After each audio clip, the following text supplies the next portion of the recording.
Sir sir ഞാൻ പറയുന്നൊന്നും മനസ്സിലാക്ക്. അരവിന്ദേട്ടന് ഈ കേസുമായിട്ട് യാതൊരു ബന്ധവുമില്ല സർ. കുട്ടി, അതെങ്ങനെ ഉറപ്പിച്ച് പറയാൻ പറ്റും?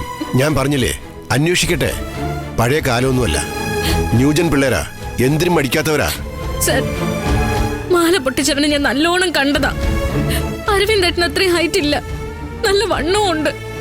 ഹെൽമെറ്റ് ഉണ്ടായിരുന്നെങ്കിലും അവന്റെ കണ്ണ് കണ്ട എനിക്ക് മനസ്സിലാവും സർ. ഞാൻ പറഞ്ഞില്ലേ, അവന്റെ കയ്യിലൊരു ടാറ്റു ഉണ്ടായിരുന്നു. അരവിന്ദേട്ടന്റെ ശരീരത്തിൽ ടാറ്റു ഇല്ല സർ.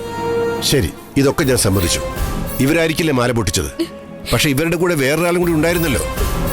ഇവർ കള്ളന്മാരുടെ ഗ്യാങ്ങിൽ പെട്ടവരല്ലെന്ന് എനിക്ക് തിരിച്ചറിയണ്ടേ? സാറൊന്ന് അന്വേഷിച്ചു നോക്ക്.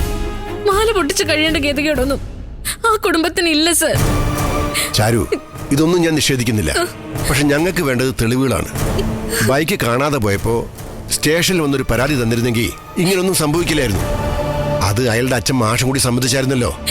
സാറിന്റെ ചിന്തയിൽ അങ്ങനെയൊക്കെ തോന്നും, പക്ഷെ സത്യം അതല്ല സർ. ഒരു സാധാരണ മനുഷ്യനായിട്ട് ചിന്തിച്ചാൽ അത് മനസ്സിലാവും. എല്ലാ പ്രശ്നങ്ങളിലും ഇടപെടുന്ന മാമൻ പോലും സങ്കടം കൊണ്ട് വീട്ടിലിരിക്കെ ആ മനുഷ്യന്റെ നിലയും വിലയും ഓർത്തെങ്കിലും അരവിന്ദേട്ടനെ ജാമ്യത്തിൽ വിടണം സർ. ഇനിയും സാറിന് വിശ്വാസം വരുന്നില്ലെങ്കിൽ ഒരു കാര്യം ചെയ്യാം, അരവിന്ദേട്ടനെ വിട്ടിട്ട് എന്നെ ഇവിടെ നിർത്തിക്കോ.